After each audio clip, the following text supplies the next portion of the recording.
July 2, 1965. Dearest Suzie, how are you and the boys getting along? Of course, we haven't gotten any mail in the last 3 days, so I haven't heard from you. We are still fighting the war as hard as ever. Up at 5 o'clock and finished about dark. Still no orders.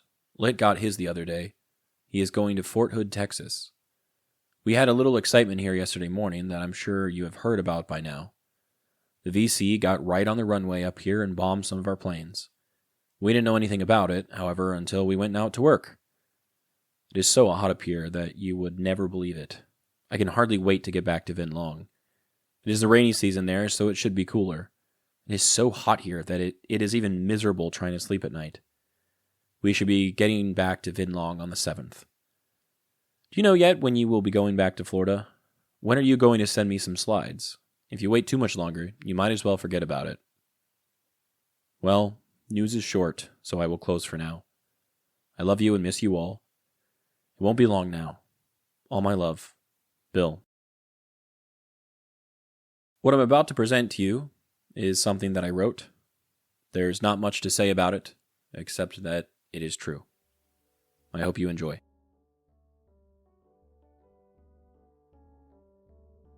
Among the rolling clay hills of Middle Georgia sits a tiny town.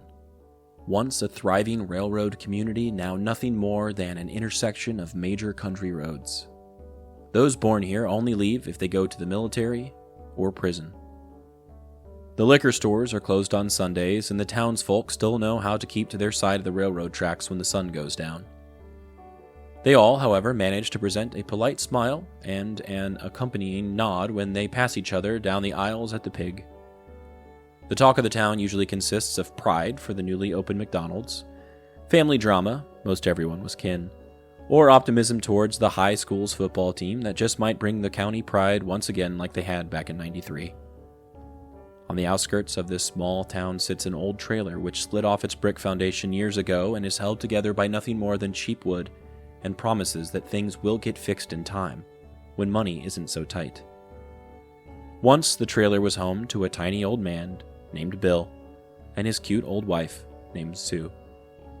Bill was raised near the town and, like an elephant, had always insisted on moving back home to die, managing to do so only after the death of his mother and the subsequent purchase of her trailer. It was the last stop for the couple and contained all the contents that remained from their 55-year marriage, 4 boys, and many moves. Atop the TV stand in the den sat Bill's letter of appreciation from the president, a poster of a helicopter, and an intricately constructed model ship that he built once when his hands didn't seem to shake so much. The interior was carefully maintained by Sue, who vigilantly swept the perimeter for any streaky windows, crooked picture frames, or runaway dust bunnies. During the day, Sue often ventured into town, sometimes going to the flea market, hunting for treasures to surprise one of her many grandchildren with. Other times, she'd work at the hair salon and earn pennies on the dollar, or the occasional dye job to help conceal her age, by sweeping up hair and answering phones. On the way home, she was sure to stop at the gas station on the corner to stock up on cigarettes and scratch-offs. Bill typically split his time between watching TV in his small bedroom, playing slots on his computer in his even smaller office, or smoking some cigarettes on their front porch.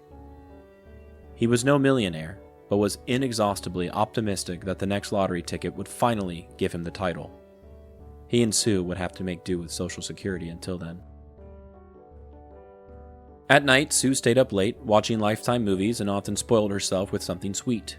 She slept lightly, but often dreamt that she was either a little girl back in New Jersey with her brothers and sisters, or a young woman with 4 boys running around creating mayhem again. Bill would stay up late as he could to avoid sleep, but would inevitably fall prey to exhaustion. He typically had bad dreams, filled with abstract visions of red and green. The only people back in town who looked like the faces he would see in his nightmares ran the nail salon and said things like ain't and y'all through thick foreign accents. One summer, Bill and Sue's boys offered to bring their wives and kids to Georgia and celebrate the 4th of July as one big family. Only 3 of the 4 came, which surprised no one. Sue was especially happy to see 5 of her grandkids, all in one place, which had become increasingly rare since they left Florida. Though the many pillows and blankets occupying every conceivable soft surface seemed to make the trailer shrink in size, no one dared ask to join Popi in his bedroom. It was his, and everyone knew better than to bother him about it. The grandkids figured it might have been because it was closest to the front door and no one wanted to get between Bill and his hourly smokes. On the morning of Independence Day, the grandkids, dressed in their red, white, and blue Old Navy shirts, and the brothers began preparing the grill that was certain to operate until nightfall, sucking down beers as they went along. Bill mainly kept to his room, watching TV, looking forward to dinner, and enjoying his rest. The presence of his family was appreciated but quickly tired him. Sue and the wives made sure the kids were briefed on the necessity for safety during the holidays' festivities. "You know what we should do?" soloed a voice from the chorus of grandkids. "We should try to plan a special celebration for Popi with the fireworks. He was a soldier and fought for our independence." The rest of the choir fell in with odes of agreement. The kids spent the day coordinating who would launch what and when they would do it. All the while, Bill found time to fall asleep, at least until dusk turned to dark, and he was awoken by a loud familiar boom coming from just outside his window. "Dad, come on, we've been waiting for you," ordered one son from the hallway. He reluctantly shuffled outside to the thump of mortars jumping from their tubes and an army of crickets. Still disoriented from the nap, he almost believed he was back in the war. "What is that smell? Sulfur?" Bill thought to himself. "I've smelled that before, a long time ago. And the smoke hanging in the air, I can't see. Am I sure this isn't Nam?" Silhouettes danced in the night around him, illuminated by nothing more than the moon and stars. High-pitched laughter zigzagged through the air, and in his isolation, Bill could have sworn that it wasn't laughter at all, but instead the familiar wailing of a child in pain, alone in the dark. Laughter and tears had always sounded so similar anyway. His eyes anxiously jumped around the porch, landing on the BB gun the grandkids had been using earlier. "It's there if I need it," he thought. "I pray I won't." "All right," a voice squeaked from the blackness. "it's time to light off the big one." A lighter flicked in the distance, and a spark frolicked down the fuse, disappearing only for a moment. There was an explosion, followed by another in the sky, which caused a bright light and loud crackle. The large family cheered while Bill stood on the porch, unable to move. His feet anchored to the decaying plywood. His ears rang, and he tried his best to stay upright. His breathing became deep and labored, worsened by another explosion. "Popi!" called one of the grandkids. "Wasn't that cool?" He cleared his throat, forcing out his words. "Yep, that was a big one," he shouted back. His sons yelled to each other, "Hey, watch this!" and started showing off everything else they brought for the occasion. Bill's head started spinning as the pops and bangs increased until they became a cacophony of white noise emanating from just beyond the safety of the porch. He felt fear again, a fear he hadn't genuinely felt in years. He contemplated clutching the gun to help hold himself up, and maybe... Suddenly, Bill heard gunshots in the distance and was instantly prepared to abandon his post on the porch and run for the security of his bedroom. His days of grabbing the helpless and carrying them to safety were long gone. The walls of his trailer were paper-thin, but better than the dangerously exposed position of the porch. There were actually gunshots, and they came from all sides of the property, the same way the Bushes used to shoot at them on the bad nights. The small town was fervently patriotic, and besides their Veterans Memorial in the square that consisted of a hokey, carved wooden Statue of Liberty, the townsfolk celebrated their independence with real guns and big bonfires. The low glow of fires in the distance, through the trees, reminded Bill of those who used to camp just outside the walls of his base, taunting his company, letting them know that they were always there and in large numbers. Or were they? Bill refused to yield and stood his ground on the porch, declining every plea from his family to join them in the celebrations. He patiently waited. The night grew longer while the fuses grew shorter. He was insistent on serving, as he always had, this time as a grandfather. Through the flashbangs and flashbacks, he watched the whole show. With every "Thanks for your service, Popi," he responded with a hand wave and grunted, "You're welcome." He was in pain, but he didn't want anyone to know. Through that pain, he committed to making the kids happy. He had to make that sacrifice for them. It was his duty. When the grand finale ended and the neighbors ran out of ammo, all that was left for Bill to hear was the excitement of his family and the applause of the crickets. He was thankful the celebration was over, and after confirming that he was relieved of his duties, he walked back inside, grateful that he was brave enough to fight another battle, proud that he didn't have to call his oldest ally, Jim Beam, for help. The grandkids and sons cleaned up before going back inside. I hope the celebration made Poppy happy. We planned all day and I'm so tired now, said the youngest to the next youngest. I'm sure it did, she replied enthusiastically. I hope these kids appreciate all the sacrifices I've made for them. I'm so tired now, he thought, recovering in his room. At that moment, among the rolling hills and roaring crickets of the tiny, simple town, they didn't appreciate his sacrifice that night. They couldn't. They didn't even know about it. But that didn't matter because one day they learned about all his hopes and dreams and sacrifices and failures. Once they knew, there was no reason to ever worry if they appreciated the sacrifices Bill made, because in the end, they did. The photo I chose for today shows Popi sitting in his helicopter, doing something with ammo. It's a pretty cool photo.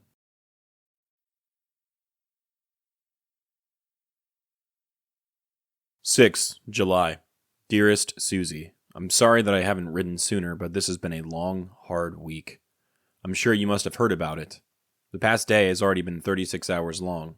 We went out yesterday at 5 o'clock in the morning, and we were on duty till 10 o'clock this morning. It is noon now. We've had time to eat and clean up, and we have to get back out at 4 o'clock this afternoon. With all the trouble they are having here, they told us we couldn't go back to Viet Long, so we have been extended for 30 days. We are leaving here, though. We are going to stay at Quang Ngai for the next 30 days. That will be worse yet. We haven't had any mail since payday, and I don't know when we are going to get any. I hope you're getting my letters faster than I get yours. But I don't know what to do about Charlie. Bud Bender has been taking care of him this month, so I guess he will keep him for another month. Well, there's one good thing about it. Time flies up here, and when we do get back to Vin Long, I will be so short that all I'll do is get ready to go home. Take care of yourself. I love you very much. Kiss the boys for me and say hello to everyone. All my love. Bill. In the first few days of 1965, in July, the Vietnam War began to change shape. Fast. What had long been framed in Washington as a limited engagement was becoming something far larger, with more boots on the ground, more nations involved, and a rising cost in lives. Back in Washington, one man was still trying to slow things down. On July 1st, Undersecretary of State George Ball sent a memo to President Johnson. In it, he warned that the Viet Cong, while supported by the North, were largely an indigenous movement, and that what the U.S. was calling a Cold War conflict was in truth a civil war. Ball was in the minority, and his dissent didn't change the course of action. But it's one of those moments that reads differently in hindsight, especially as that same week, U.S. troop numbers in combat operations were growing, almost daily. In Australia, July 1st marked the beginning of conscript training for Vietnam. Over 800,000 young men would register for national service during the war. For America's allies, too, the war was no longer theoretical. Meanwhile, the fighting in Vietnam was escalating quickly. That same day, a Viet Cong mortar and sapper attack hit Da Nang Air Base, destroying multiple American aircraft, which is something Popi mentions in a previous letter. South Vietnamese ARVN forces were stretched thin. In Tua Tien province, they responded to a Viet Cong attack and managed to push the attackers back, but casualties were mounting. In the Mekong Delta, an operation by the ARVN 21st Division led to the deaths of over 200 Viet Cong fighters. The next day, the VC counterattacked at Ba Giai. They rolled artillery straight up to the fort's perimeter and overran the position before air support could arrive. The ARVN lost more than 100 men. The air war was changing too. On July 4th, the Navy's A-6 intruder jet flew its first combat mission from the USS Independence, ushering in a new chapter of round-the-clock bombing runs. While the U.S. was escalating, so was the Soviet Union. On July 6, Moscow approved the deployment of 2,500 military instructors to North Vietnam. Their mission? Train the North Vietnamese forces to operate surface-to-air missiles, directly targeting American aircraft. Between July 6th and 9th, the U.S. 173rd Airborne Brigade swept through War Zone D alongside ARVN and Australian troops. The official tally reported dozens of Viet Cong killed and villages destroyed, but just a few days later, the New York Times began questioning how those body counts were calculated, pointing out the growing reliance on aerial estimates and the absence of physical confirmation. This period also brought losses that made headlines back home. Lieutenant Ronald Zinn, a West Point graduate and former Olympian, was killed in action in War Zone D while leading his platoon. His death underscored just how many of the young men being sent over there were athletes, students, and promising leaders, lost early in their lives. July 8th brought another turning point. Maxwell Taylor resigned as U.S. ambassador to South Vietnam. A longtime military advisor who had opposed sending in American ground troops, Taylor had lost that battle. He was replaced by Henry Cabot Lodge, Jr. That same day, the U.S. government formally created the Vietnam Service Medal, a quiet acknowledgement that the advisory phase of the war was long over. But the violence wasn't slowing down. Outside Dao Tiang, Viet Cong forces ambushed an Arvin column. Over 100 South Vietnamese soldiers were killed, along with 4 American advisors. Nearly 200 others went missing. And on July 10th, the air war made history. 2 American F-4C Phantom jets shot down a pair of North Vietnamese MiG-17s, the first confirmed jet victories of the war. All of this political turmoil, international escalation, mounting casualties, happened in less than 2 weeks. For the men on the ground, it likely felt like the pace of the war had quickened overnight. And for many families back home, July 1965 marked the first time the war felt inescapably real. The photo I chose for today appears to be somewhere that is not Vinh Long. It almost looks like it's in the mountains, perhaps taken where Popi is in this letter today. In the foreground, we see the pads that were used to create landing strips, and to the left, we see barrels of oil or gas. In the background is a crane, and possibly some radar or communications dishes behind the tree line.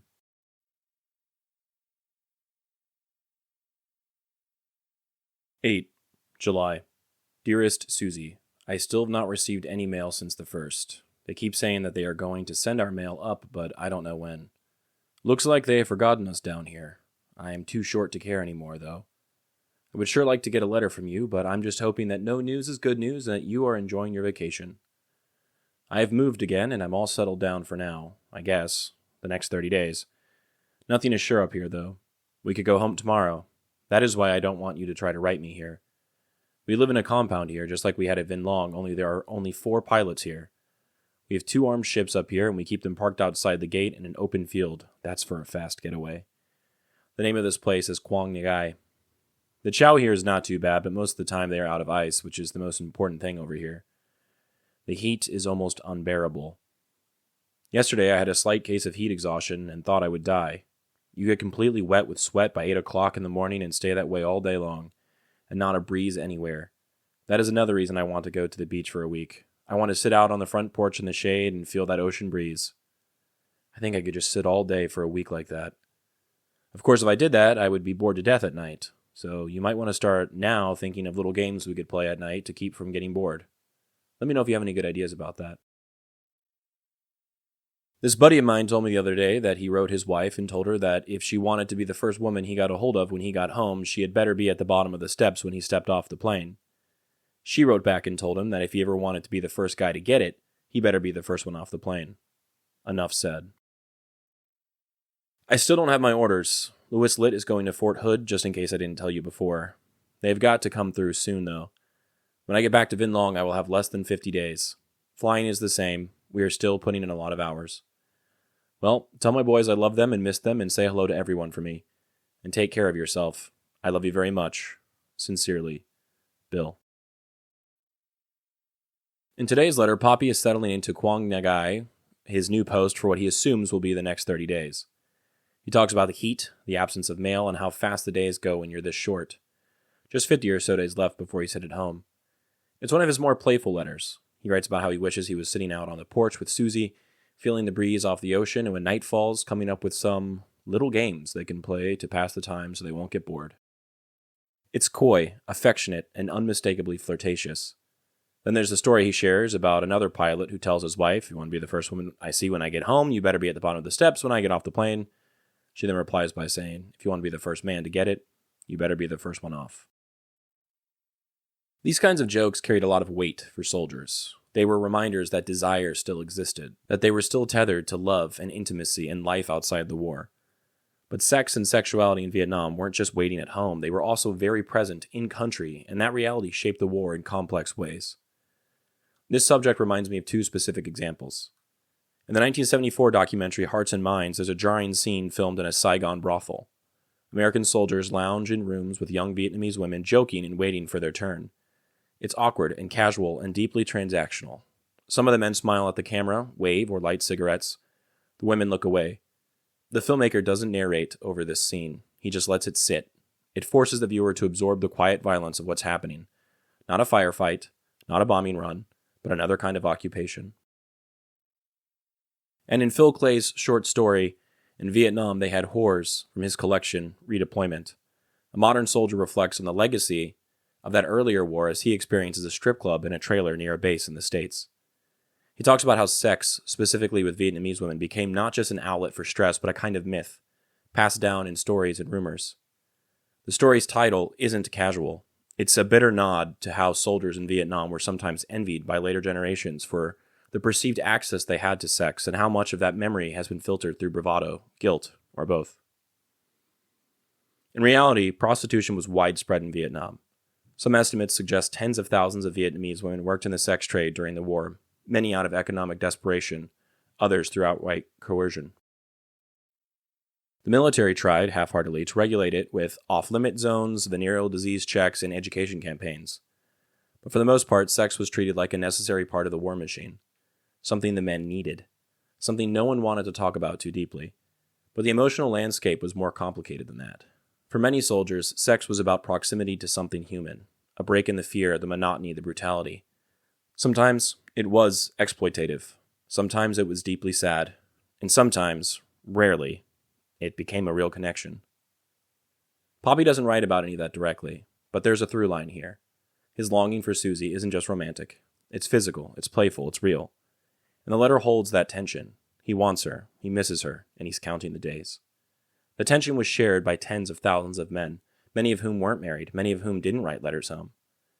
For those men, desire didn't go away. It just adapted to war. The photo I chose for today appears to be taken from the inside of the Officers Club. There are Vietnamese women dancing in sparkling dresses with an American clapping alongside them. It is presumably nighttime. I think it's easy to figure out what is going on here.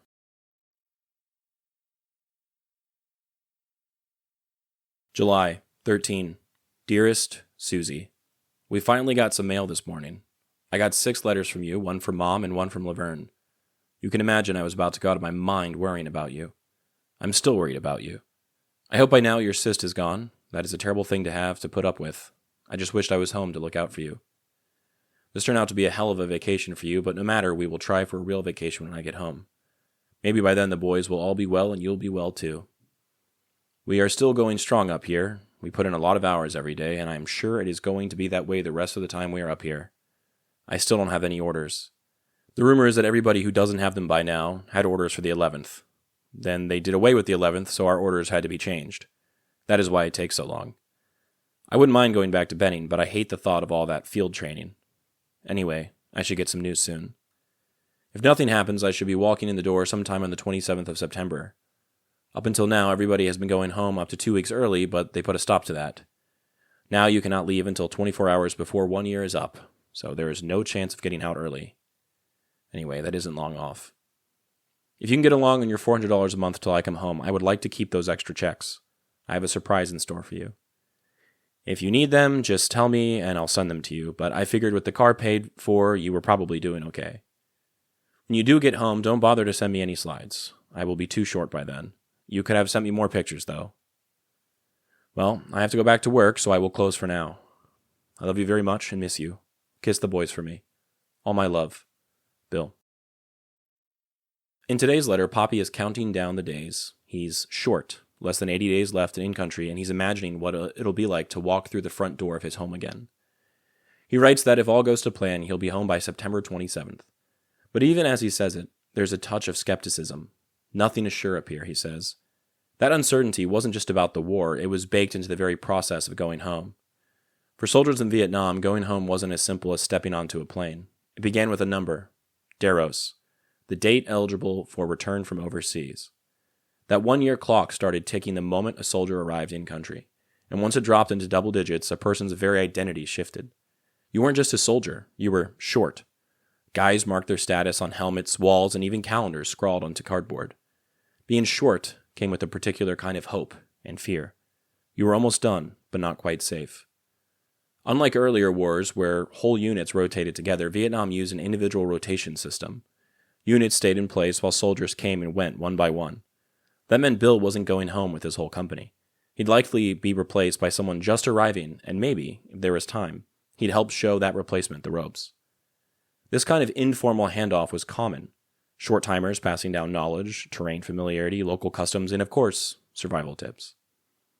These last few weeks were often the most dangerous. Not necessarily because of enemy fire, but because short-timers were so focused on making it out alive, they could slip up, take risks, or let their guard down. Then came the waiting game. Orders could be delayed or changed at the last minute. Popi mentions a rumor that his were tied up because of the disbandment of the 11th, and he's probably right.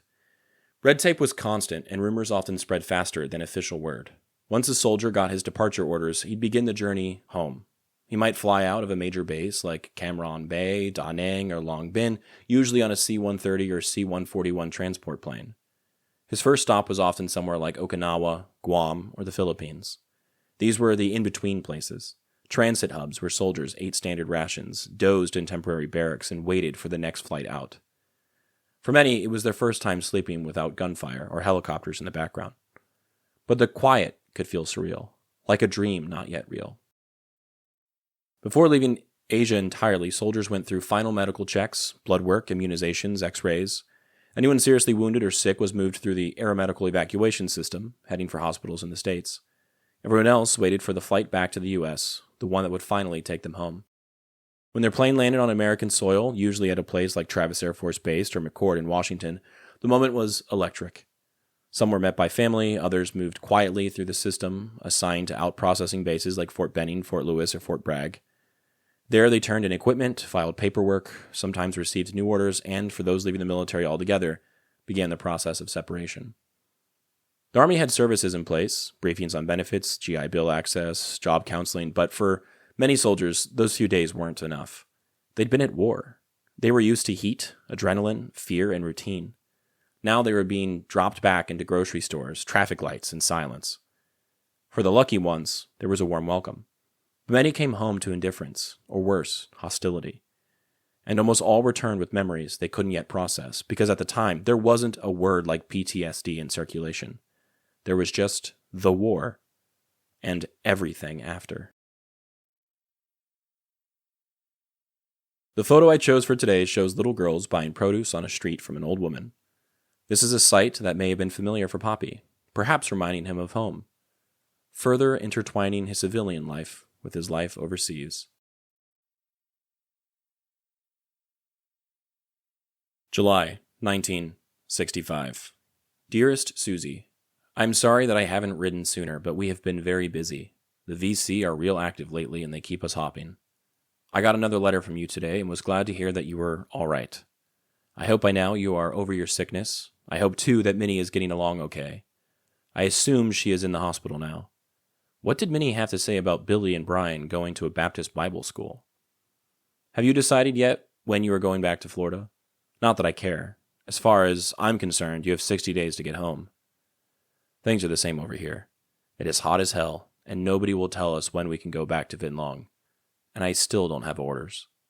The reason I don't have orders, by the way, rumor, is everybody who had orders for the 11th Air Assault Division had to have them changed because they are coming over here. So that is some consolation if it is true. I won't have to go back to the 11th. Well, I will close for now. Please don't worry about me or think I love you less when I don't write every day. I love you and miss you very much. Kiss B, B, and B for me. Love you. Bill. For some in the Vietnam War, religion took on a powerful role, both as solace and as service. Near the Vinh Long Air Base, Irish Catholic nuns from the Sisters of St. Paul of Chartres ran the Good Shepherd Convent, an orphanage and vocational center for young girls. It was staffed by 5 Irish sisters alongside Vietnamese and Malay nuns. This small community endured mortar attacks and neighborhood tension. Some of the students had even suffered under VC control, but the sisters remained at their posts, serving displaced children and maintaining dignity despite war's encroachment. This convent wasn't an isolated case. The Catholic Church in South Vietnam, historically linked to French colonialism and the pro-West Diem regime, had become deeply rooted by the 1960s, supported by migratory waves of Catholics fleeing the North after 1954. Though tensions erupted during the Buddhist crisis of 1963, by the mid-war period, churches and convents continued to serve as community lifelines, providing education, healthcare, vocational training, and temporary shelter for refugees. American soldiers encountered this reality in subtle and meaningful ways. Chaplains, whether they be Protestant, Catholic, Jewish, were fixtures on most bases. They conducted services, counseled men at night, and sometimes flew out to aid the wounded. Their presence offered spiritual grounding amid chaos and loss. Some soldiers found comfort in routine rituals or personal prayer. Others abandoned faith entirely. But whether overt or hidden, faith remained a tether, a refuge during uncertainty. Back home, faith circulated through prayer chains, church groups, and mail calls. A wounded or sick spouse like Suzie would hear from neighbors or local congregations daily. For families of deployed soldiers, churches were both social anchors and spiritual havens. They embroidered kindness into care packages, held vigils, and helped pass the long hours until letters arrived. Behind the nuns' quiet labor, American troops' personal prayers and community, solidarity back home, there lay a deeper current, the spiritual landscape of Vietnam itself. Catholicism, brought by Jesuits and Franciscans in the 16th century, had evolved in conjunction with native folk beliefs. While Catholics numbered around 4 to 7% of the population, the national story was one of religious plurality, including Buddhism, ancestor worship, and syncretic traditions. Under Diem, Catholicism flourished, but minorities often navigated government favoritism and spiritual persecution. For Vietnamese Catholics, the war and faith were intertwined. Each shelling, each refugee, each orphan carried a silent testimony. The Irish Sisters of Vinh Long lived that testimony, remaining steadfast amid bullets and uneasy nights. Their ministry, including the vocational center and orphanage, represented hope and resilience in a fractured country. For American soldiers, like Bill, religion wasn't always a practice act, but it was a constant undercurrent. Whether in private prayer, a Sunday service, a handwritten letter, or a quiet reflection in the jungle, faith helped them bear the burdens of fear, homesickness, and the moral weight of war. And for some of the women at home, faith was the heart fire that kept them steady day by day. We already know that Meemaw's Catholic and Popi was a Baptist. She told us that in her interview. Meemaw's family in New Jersey, where she was visiting at the time of this letter, are all deeply religious and still are today. In fact, her brother is even a deacon in their church. Poppy's family was Baptist and typically spiritual in their own way. His mentioning of Min's reaction to the boys going to the Baptist Bible school was playful, but also an implicit recognition of the differences in culture between Meemaw's northern roots and Poppy's southern heritage. Though he wasn't Catholic himself, his proximity and relationship with the nuns may have made him feel comfortable, reminding him of his wife back home and her faith. The photo I chose for today is an aerial photo of a large church or cathedral. Poppy also has photos that appear to be the same building under construction. 22 July. Dearest Suzie, please excuse my red pen. I can't seem to keep a decent pen anymore. I got another letter from you today. Glad to find out that you are enjoying your vacation in spite of all the trouble you've had since you left home. How is Minnie getting along? I imagine that by the time you get this letter, she will be home again. I hope she is getting along okay. Things are the same over here. We are still living out of a duffel bag. We still have no idea how long we will have to stay up here. I still don't have orders either. I don't know what to do about them. They have to get here soon. Things have been pretty quiet the past couple of days, but we have a big operation tomorrow. We have 05:30 takeoff. Say hello to everyone up there for me and kiss Billy, Brian, and Brett for me. I love you all very much and can hardly wait for the next 62 days to go by. Let's see. Time you get this, it will be about 56 days. How about that? I can stand on my head that long. I love you. Bill. In this letter, Poppy mentions almost casually that he and his comrades are still living out of a duffel bag. That simple line is more than a detail. It connects deeply with centuries of military life and a particular kind of survival. In the 18th and 19th centuries, American soldiers carried everything in haversacks, over-the-shoulder canvas or leather pouches holding rations, ammunition, and a few personal items. During the Civil War, troops would strap blankets or greatcoats on top, transforming their sacks into a rolling bundle of identity and purpose, ultimately becoming all that they had to survive. Anything they couldn't carry, they would have to scavenge or take. Fast forward to World War I and II, packs grew larger and more functional. The U.S. Army introduced the M1910 and later M1941/1945 backpack systems, complete with internal frames and pouches for gas masks, mess kits, and supplies. The sacks became more planned and weight became a major consideration. Meanwhile, the bag barrack M1929 duffel bag, initially made of blue denim, emerged as the first standard barracks bag, used for transporting clothing and personal gear. By World War II's later years, the canvas duffel evolved into this barrel style. Olive drab military duffel bag, cylindrical, drawstring topped with a circular bottom and external shoulder strap. Soldiers stenciled their names or serial numbers on it, padlocking it to protect what few personal treasures they possessed. In Vietnam, Popi's duffel bag was the evolution of all those systems. A sturdy, round canvas cylinder brimming with socks, photos, letters from Suzie, toothbrushes, perhaps a paperback Bible, or even a deck of cards to play pinochle with. His living space wasn't a bunk or tent or his officer's quarters he had back in Vinh Long, but that traveling sack, always ready for orders, always ready to move. Every item inside carried meaning. A photo of his boys meant connection, a letter meant reassurance, clean socks meant comfort. The sack was his world and a place without stability. He likely didn't unpack it. Each time the mission or location changed, the duffel bag went with him, packed, repacked, always ready. And yet, even today's soldiers followed the same tradition. Though their gear is modernized, in the late 60s, the U.S. introduced M1956 and the nylon M1967 load-carrying equipment to better fit Vietnam's climate. Later systems would further refine mobility and organization. But all that innovation traces back to this rolling duffel bag. For Popi, that duffel was more than just a bag. It was a symbol. It held his past, his present, and his hope for the future. It was rugged, personal, protective, and entirely essential, and a place defined by impermanence and danger. Though most of his things were still in Vinh Long or already on their way to the United States, taking months to arrive by boat, he always had his essentials on him. So when he says we are still living out of a duffel bag, he's not just telling Suzie where his gear is. He's revealing the texture of his life. Mobile, fragile, tethered, and tethering. One canvas loop at a time. The photo I chose for today shows Popi and 3 of his friends on a wet tarmac. The sky is overcast. They have bags in between them all. All but Popi are looking at the camera. There's a chance this wasn't from Vietnam. The trees in the back and the car to the right look to be American, but who knows? Either way, these men are clearly about to move.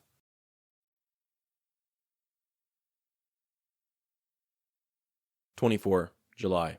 Dearest Suzie, I received a letter from you today saying that you were going home in a week, and that letter is over a week old, so I don't know where to write to you, so as of now, I'm writing all of them to Florida. If you aren't there to get them, then they will just have to pile up. Things are the same over here. I have today off, which is real unusual. Of course, I don't know what to do with myself. I talked to a guy from Vinh Long last night. I still don't have any orders. Charlie is getting along all right, and that is all the news from there. We are supposed to leave here on the 8th of August.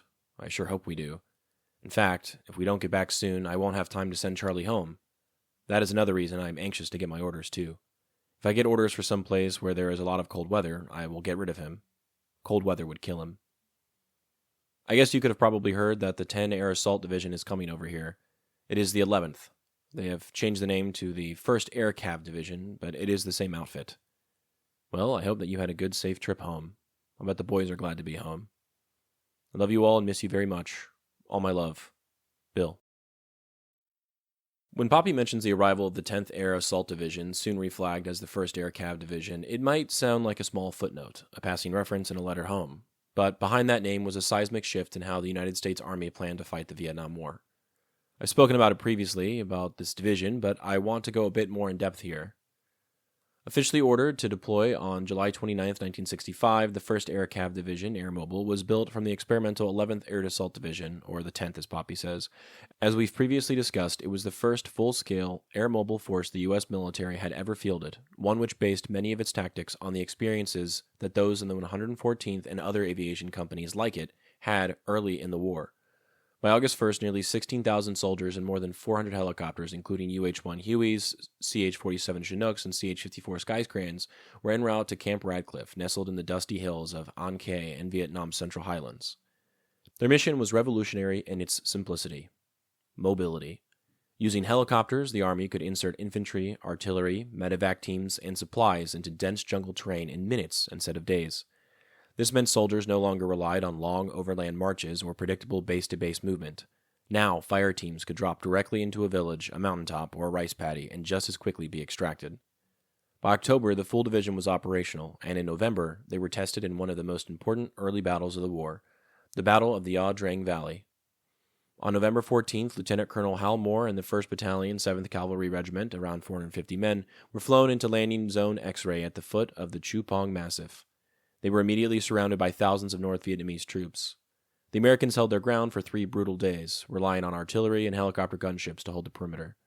When the fighting subsided, the U.S. reported a lopsided casualty ratio, claiming nearly 10 enemy deaths for every American loss, but the cost of mobility became clear just days later. On November 17th, the 2nd Battalion, 7th Cavalry moved toward a new landing zone, Albany, where they were ambushed in dense jungle. Lacking clear sight lines and with limited air support, the battalion suffered catastrophic losses, more than 150 killed, 120 wounded. It was one of the deadliest ambushes of the war. El Dreng was a turning point. It proved that helicopters could reshape the battlefield, but it also showed their limitations. The Air Cav had introduced a lethal combination of speed and flexibility, but when that mobility collided with North Vietnamese close combat tactics, it became a double-edged sword. For U.S. military planners, El Dreng validated the air mobile concept and launched a rapid expansion of helicopter-based warfare throughout Vietnam. For the North Vietnamese, it offered a lesson in how to adapt, fight up close, ambush supply lines, and neutralize the American air advantage by forcing engagements in tight terrain. After El Dreng, the 1st Air Cavalry Division remained at the heart of the war. They fought in the Pleiku campaign, ran deep operations, and helped write the doctrine of air mobile warfare that's still studied today. So when Bill hears the Air Cav is arriving, he's not just talking about a new unit. He's likely sensing the war shifting underneath him, becoming more like the one he knows, but for everybody else. More movement, more unpredictability, more heat from above, and more risk below. As I've stated before, my uncle swears Popi interacted with these guys, was in El Dreng, mentioned in Moore's book, and is standing alongside Mel Gibson in the movie adaptation of the battle.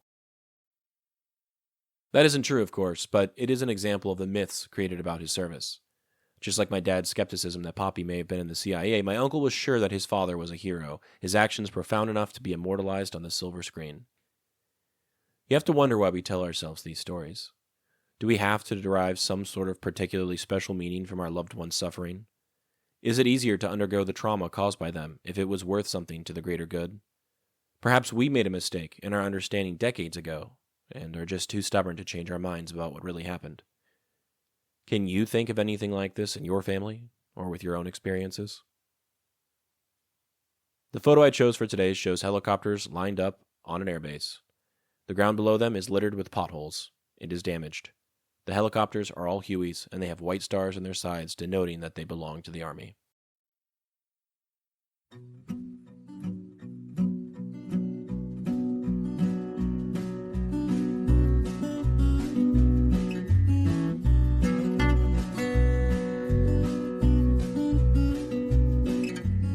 I'm Alex Lowy, and I hope you have enjoyed listening to this episode of Dearest Suzie, and receiving messages from the past that my Popi wrote exactly 60 years ago. I sincerely appreciate your time and interest.